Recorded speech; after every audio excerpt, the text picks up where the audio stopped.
కేసీఆర్ చేసుట్లనే భూమిలో రేట్లు పెరిగినాయి కదా. రేట్లు అయితే పెరిగినాయి, రేట్లు పెరిగినాయి. రైతు ఇప్పుడు బంధు డౌన్ చేసుట్లనే అయిపోయింది. రైతు బంధు చేసుట్లనే పెరిగినాయి. పెరిగినాయి, ఇప్పుడు డౌన్ అయిపోయినాయి. ఏది కొనేటోళ్ళు లేదు, ఏది తీసుకునేటోళ్ళు లేదు. అట్లా ఎంత ఉండే అప్పుడు, ఎంత ఉండే ఇప్పుడు ఎంత ఉన్నాయి? ఇక ఇప్పుడైతే అడిగే దిక్కే లేదు.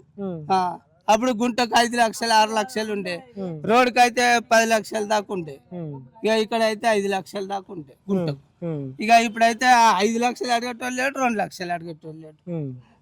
ఇక ఒకటి అమ్ముతుండే. అట్లా ఎందుకు డౌన్ అయింది? ఎట్లా డౌన్ అయిందో ఇవి ఇవి అవి గురగొడుతుంది కదా, దాని నుంచి గిట్ట భయపడుతురా మరి ఎట్లా అయిందో తెలియదు. ఇక అది గులగొట్టినా కానీ చెరువు లేదు కదా, ఇక్కడ చెరువు లేదు కానీ ఇక భయం ఉంటది కదా కొంతమందికి. వాళ్ళు లక్షలు పెట్టి చేనుకొని ఇది ఎట్లున్నదో ఏం కథనని వాళ్ళనే భయపడుతున్నారు. అట్లా అని భయపడి కొంటలేరు. కేసీఆర్ చేసుట్లనే భూమిలో రేట్లు పెరిగినాయి కదా. రేట్లు అయితే పెరిగినాయి, రేట్లు పెరిగినాయి. రైతు ఇప్పుడు బంధు డౌన్ అయిపోయింది. రైతు బంధు చేసుట్లనే పెరిగినాయి, ఇప్పుడు డౌన్ అయిపోయినాయి. ఏది కొనేటోళ్ళు లేదు, ఏది తీసుకునేటోళ్ళు లేదు. అట్లా ఎంత ఉండే అప్పుడు, ఎంత ఉండే ఇప్పుడు ఎంత ఉన్నాయి?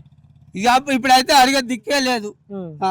అప్పుడు గుంటకు 5 లక్షలు 6 లక్షలు ఉండే, రోడ్డుకి అయితే 10 లక్షల దాకా ఉండే. ఇక ఇక్కడ అయితే 5 లక్షల దాకా ఉండే గుంటకు. ఇక ఇప్పుడైతే 5 లక్షలు అడిగేటోళ్ళు లేడు, 2 లక్షలు అడిగేటోళ్ళు లేడు. ఇక ఒకటి అమ్ముతుండే. అట్లా ఎందుకు డౌన్ అయింది? ఎట్లా డౌన్ అయిందో ఇవి ఇవి అవి గురగొడుతుంది కదా, దాని నుంచి గిట్ట భయపడుతురా మరి ఎట్లా అయిందో తెలియదు. ఇక అది గులగొట్టినా కానీ చెరువు లేదు కదా, ఇక్కడ చెరువు లేదు కానీ ఇక భయం ఉంటది కదా కొంతమందికి. వాళ్ళు లక్షలు పెట్టి చేనుకొని ఇది ఎట్లున్నదో ఏం కథనని వాళ్ళనే భయపడుతున్నారు. అట్లా అని భయపడి కొంటలేరు.